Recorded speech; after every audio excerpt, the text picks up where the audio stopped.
नमस्कार दोस्तों, स्वागत है आपका हमारे चैनल अमेजिंग एजुकेशन न्यूज में। दोस्तों, शिक्षक संघ के द्वारा अपनी 21 सूत्री मांगों को सबके सामने रखा गया और इन 21 सूत्री मांगों में उन्होंने शिक्षा मित्र और अनुदेशकों को भी शामिल किया है। यानी कि अनुदेशक और शिक्षा मित्रों के समायोजन और उन्हीं के पद पर उनको समायोजित करने की बात को भी इस 21 सूत्री मांगों में लिया गया है और साथ ही साथ सभी अनुदेशक और शिक्षा मित्रों से ये आह्वान भी किया गया है कि जो भी कार्यक्रम चलाए जा रहे हैं उन सभी में वो सभी लोग बढ़ चढ़कर हिस्सा लें। इन पूरी बात को लेकर सभी लोगों की अलग अलग तरीके से प्रतिक्रिया देखने को मिल रही है। शिक्षा मित्र के बहुत सारे संगठन इस बात को कह रहे हैं कि वो किसी भी हाल में शिक्षकों के द्वारा किए जाने वाले इस प्रयास में साथ नहीं देंगे। वहीं अनुदेशकों के संगठनों का कहना है कि वो पूरी तरीके से शिक्षकों के इस प्रयास के साथ में हैं और उनके साथ कंधे से कंधा मिलाकर चलेंगे। इस खबर को अभी मैं आपको पूरा दिखाऊंगा, लेकिन इससे पहले मैं आपसे एक छोटी सी रिक्वेस्ट करूंगा कि अगर आप हमारे चैनल पर नए हैं तो प्लीज चैनल को सब्सक्राइब करके बेल आइकन जरूर दबा लें और इस वीडियो को भी लाइक शेयर कर दें। तो दोस्तों, जैसा कि हम सभी को पता है कि 21 सूत्रीय मांग को लेकर शिक्षकों ने एक बड़े कार्यक्रम का ऐलान किया है और इसकी शुरुआत जो है 14/9/2021 दिन मंगलवार सुबह दोपहर में 1 बजे से करी जाएगी, जब प्रदेशीय नेतृत्व में ही प्रदेश के समस्त ब्लॉक पर 21 सूत्रीय मांगों को लेकर 1 दिवसीय धरना प्रदर्शन दिया जाएगा।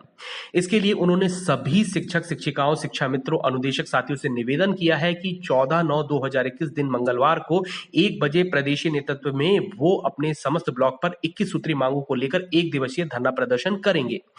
इस संबंध में सभी के संगठनों के द्वारा अलग अलग तरीके से प्रतिक्रिया दी जा रही है। एक तरफ शिक्षा मित्रों के संगठनों का कहना है कि वो किसी भी हाल में इस चीज का साथ नहीं देंगे, क्योंकि जब उनका समायोजन रद्द हुआ था तब उनका साथ जो है वो किसी ने नहीं दिया था और इस समय वो सक्षम है अपनी सभी मांगों को खुद ब खुद रखने के और उनको पूरा करवाने के। वहीं अनुदेशक संगठनों का ये कहना है कि वो हर हाल में शिक्षकों के साथ हैं और वो उनका पूरी तरीके से साथ भी देंगे।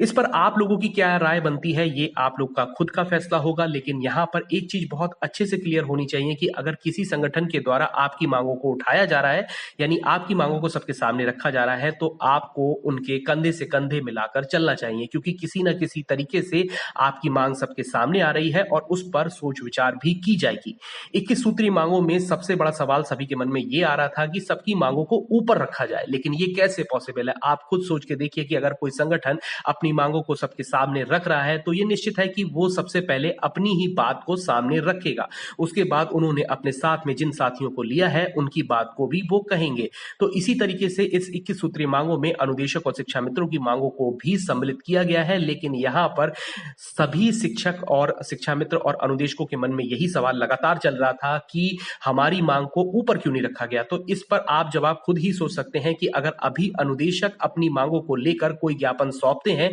तो निश्चित तौर पर नंबर 1 पर वो यही लिखेंगे कि अनुदेशक शिक्षकों को नियमित किया जाए। उसके बाद अगर वो शिक्षकों की भी किसी मांग को लेते हैं तो उसको भी पॉइंट आउट करेंगे। आपको इतनी छोटी सी बात को लेकर इनका साथ नहीं छोड़ना चाहिए और कंधे से कंधे मिलाकर शिक्षक साथियों का साथ देना चाहिए, ताकि आपकी बात भी सबके सामने आ सके। यहां पर आपको एक बात और सोचनी होगी कि अनुदेशकों की संख्या कम है और धरना प्रदर्शन के नाम पर अनुदेशकों की संख्या और भी कम हो जाती है। ऐसे में आपको अगर एक बड़ी संख्या बल का भरोसा मिल रहा है तो उसका साथ आपको किसी भी हाल में छोड़ना नहीं चाहिए। फिलहाल मैं आपसे यही कहूंगा कि 14/9/2021 दिन मंगलवार 1 बजे जिस तरीके से शिक्षक साथियों के द्वारा इस चीज का आह्वान किया गया है, समस्त अनुदेशक और शिक्षा मित्र साथियों को आगे बढ़कर शिक्षक संघ का साथ देना चाहिए और अपनी मांगों को भी सबके सामने रखना चाहिए, ताकि आगे आने वाले समय में इन मांगों को भी इस पर विचार किया जा सके और जल्द से जल्द इन पर भी कोई ना कोई निर्णय लिया जा सके। इससे संबंधित जो भी अपडेट निकलेगी वो लगातार मैं अपने चैनल पे आपको दिखाता रहूंगा, इसलिए आप चैनल को सब्सक्राइब करके बेल आइकन जरूर दबा लें और इस वीडियो को भी लाइक शेयर कर दें। धन्यवाद।